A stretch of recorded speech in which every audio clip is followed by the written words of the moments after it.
배에 이름을 붙여야 되는 날에 네. 침몰을 해버렸습니다. 이 문제는 이 사고 난 상황을 김정은이 라이브로 보고 있었다는 게 북한 피셜로 확인이 됐습니다. 네. 6월까지 완전히 복구해야 된다 지시했지만 현실적으로 그거는 거의 불가능합니다. 망가졌죠. 망가진 게 거의 100% 북한 역사상에 남을 최악의 사고로 기억되지 않을까. 김정은이 이제 몇 명을 죽일지는 지금 몰라요. 발표를 북한이 안 해서. 혹시 북한이 엔진도 안 넣고 이렇게 미사일부터 쏘려고 하는 것이 아닌가. 이게 비정상적인 개발 과정이거든요. 먼 바다에 나갈 수 있는 능력도 없고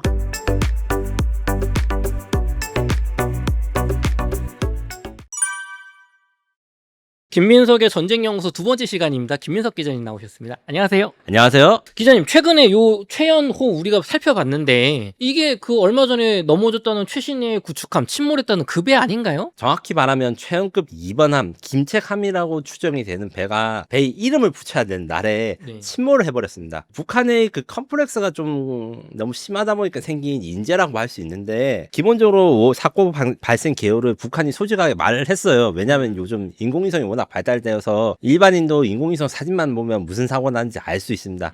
그래서 아마 숨기질 못했던 것 같고 사고 발생 계획을 북한 측 표현에 따라서 하자면 5월 22일에 한경북도 청진시 청진조선소에서 이제 발생했는데 조선인민국 해군 소속 최연급 2번 함으로 신형구축함이 김정은과 해동 그 군강군부들이 참석한 상태에서 진수식 배에다 물을 넣는 그러니까 대비하는 행사에서 사고가 나가지고 원래는 수평 사이드 런치 수평 진수라 해서 진수라는 건 여러 가지가 있는데 지금 눈에 보시는 최현암 같은 경우에는 도크라고 해가지고 약간 이제 욕조같이 생긴 데가 물을 빼놓고 이제 배를 만든 다음에 다 만들고 나서 물을 채워 넣어서 띄우는 행사를 합니다. 이 도크가 청진에 없어서 항구 위에서 만들다가 옆으로 레일을 깔아가지고 비스듬하게 내려가게 해서 이렇게 진수를 하는 방식을 선택했습니다. 영상 하나 보여드리는데 이게 그 사이드 런칭이라는 방식으로 미국 해군의 프리덤급 호위함에서 쓴 방식인데 위에다 띄워 넣었다가 이렇게 쓱 기울여가지고 지금 배 물에다가 빠뜨립니다. 이렇게 빠뜨리면 뻥 하고 이제 소리 크면서 이제 가라앉는 짓만 하다가 이제 이렇게 떠가지고 이제 이렇게 정상적으로 뜨면 이제 사람들이 박수를 치고 와 이제 정상적으로 진수됐다 이런 건데 야, 약간 위험해 보이는데요. 좀 위험해 보이죠. 이 미국도 사실 조선소가 영세에서 이렇게 한 것도 있고 이게 사실 또 성공하면 멋있거든요. 가까이서 보면 이게 임팩트가 장난이 아닙니다. 최연함 이 구축 건축 과정에서 북한은 좀 되게 미국이나 한국에 좀 컴플렉스가 있는 모습들이 보였어요. 이 와중에서 아마 김정은이 앞으로 최고 지도자가 북한의 이 미국의 이런 건조 방식을 보고 야 우리도 이렇게 기념식을 하자. 그럼 멋있는 사진이 나오고 이제 자랑을 할 수 있지 않은가. 이런 거를 하려다가 실수가 나오는데 이 실수가 나는 부분이 이 앞에 배를 이제 미끄러지는 내일 부분에서 뭔가 오류가 생겨서 앞부분은 나갔는데 뒷부분이 나가지 않아가지고 이제 절반이 걸쳐서 꺾여서 뒤집어서 이제 올라가지 못하는 그런 사고가 된 것이고 이런 미국의 뱁새가 가랑이 벌리다가 이제 찢어지는 건데 이런 것들이 사실 예전에 딱 이 진술을 할 때도 이런 기미가 보였어요. 지금 여기 보면 51이라는 숫자가 보이시죠? 네. 이게 등록 번호가 있는데 51이라는 번호를 쓴 게 무슨 뜻이냐면 미국의 이지스함 알레이버크함의 첫 번째 함 알레이버크함의 번호가 51번입니다. 그래서 미국 이지스함의 첫 번째 번호랑 그 북한의 이 배 첫 번째 번호는 똑같이 한 거죠. 야, 이게 의식을 한 거네요. 아주 의식을 하고 김정은이 솔직히 말해서 우리도 이지스함 가지고 있어 이렇게 때려서 쓸 가능성도 있어요. 이 정도로 노골적으로 뺏기는 거면. 그런데 그러다가 과유불급으로 실패를 했다. 그래서 사고 원인 이야기를 하면 북한의 발표로 추정했을 때 미숙한 지휘와 조작상 부주의, 대차 이동의 평행성을 보장하지 못했다. 썰매가 한미 부분이 먼저 이탈하여 좌주되었다. 선적 파공, 그러니까 바닥에 구멍이 뚫렸다. 함이 구멍이 파괴됐다. 함수 부분은 선대에서 이탈하지 못했다. 그래서 5월 23일 노동신문에서는 구멍 뚫은 건 아니야 괜찮아 이렇게 했지만 선체 우연히 끓여고 선미 구조 통로를 해수가 침수됐다. 물이 새고 있다. 그리고 위성사진 분석한 결과 이렇게 기울어져 가지고 앞부분만 지금 그 항구 위에 있고 뒷부분은 가라앉아서 지금 옆으로 누워 있는 것을 확인할 수 있습니다. 이걸 무슨 이유일지 몰라도 잠수포로 그 감춰둔 게 지금 상황이고 이 문제는 이 사고 난 상황을 김정은이 라이브로 보고 있었다는 게 북한 피셜로 확인이 됐습니다. 야, 김정은이 그래서 격분하면서 중대한 사고이며 범죄 행위, 질타민 책임자 엄중 처벌 지시해서 당 중앙위원회가 열리는 6월까지 완전히 복구해야 된다 지시했지만 현실적으로 그거는 거의 불가능합니다. 왜 불가능하냐면 기본적으로 지금 현재 이제 북한의 복구 상황을 보면 풍선 같은 걸 옆에 띄워서 좀 균형을 맞추려고 하는데 그게 가능한 방법이긴 한데 이 5,000톤급 배에서는 힘들고 무엇보다 이게 통째로 가라앉는 게 아니라 입구는 지금 땅에 올려져 있단 말이에요. 네. 이 과정에서 선체의 허리라고 할 수 있는 용골이 휘어졌을 가능성이 큽니다.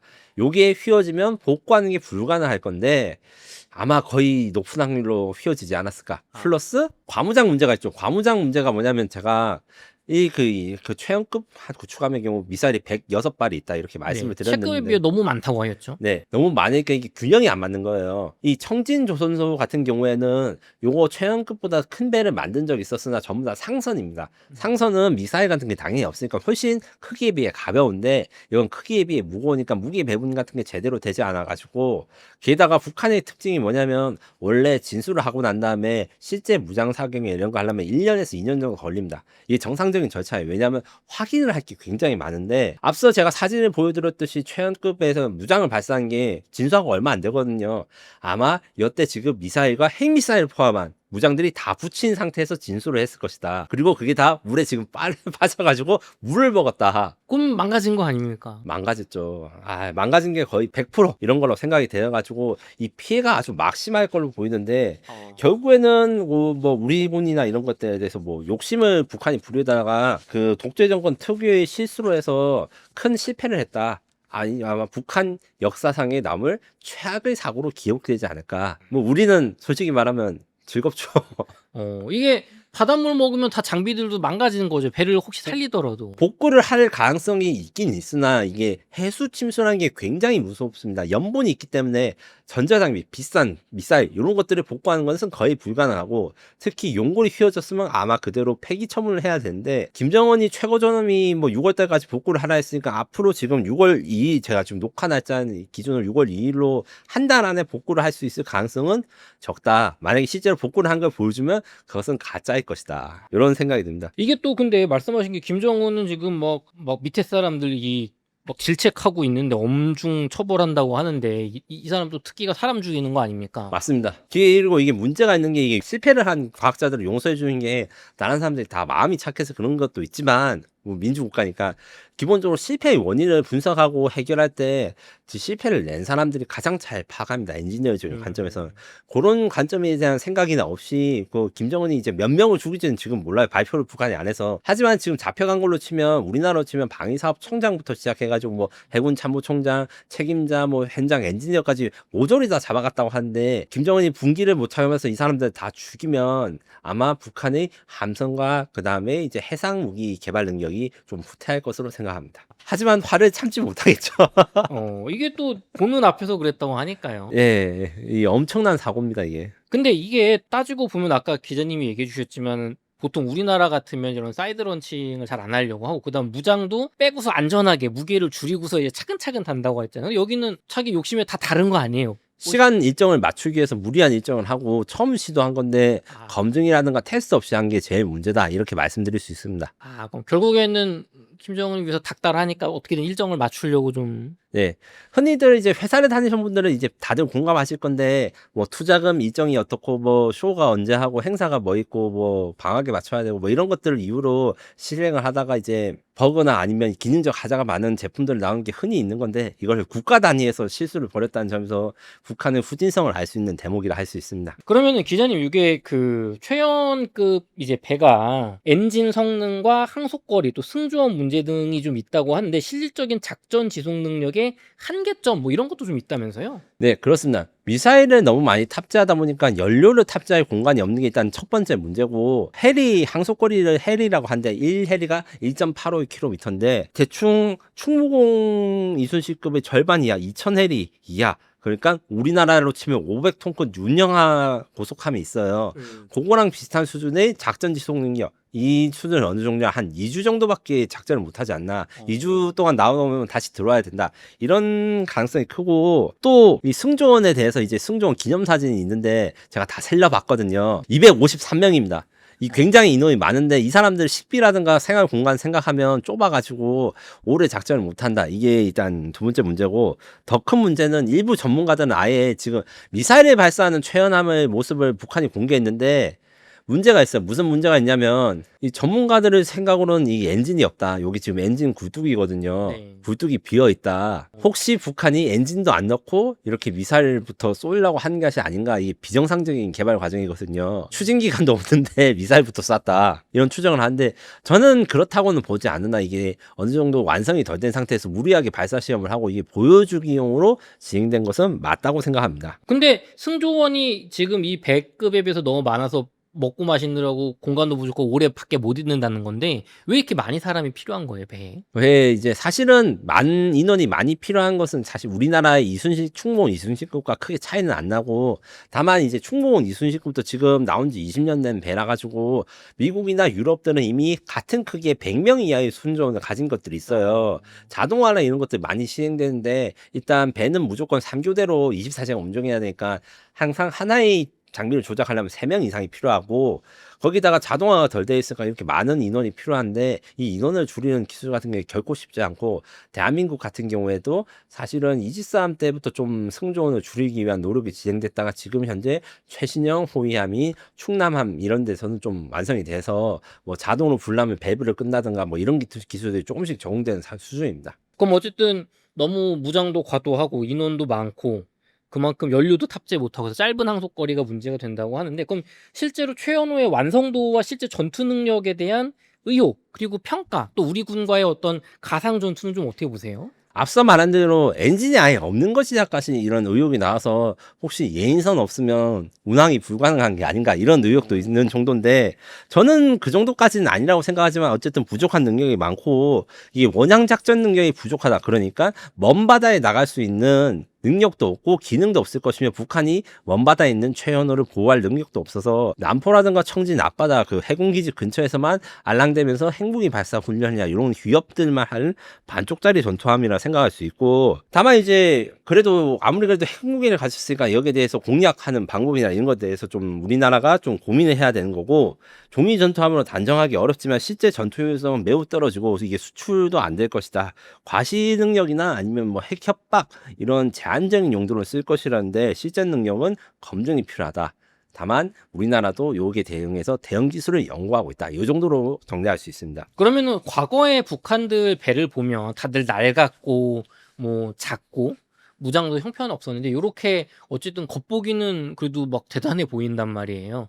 그럼 북한이 이런 거를 만들 수 있는 이제 경제력과 기술력이 점점 올라오고 있으면 이런 거 계속 만들어서 발전할 수도 있는 거 아닙니까? 실제로 그거는 사실이고 그것 때문에 대한민국 해군이 준비하고 있는 여러 가지 솔루션이 있습니다.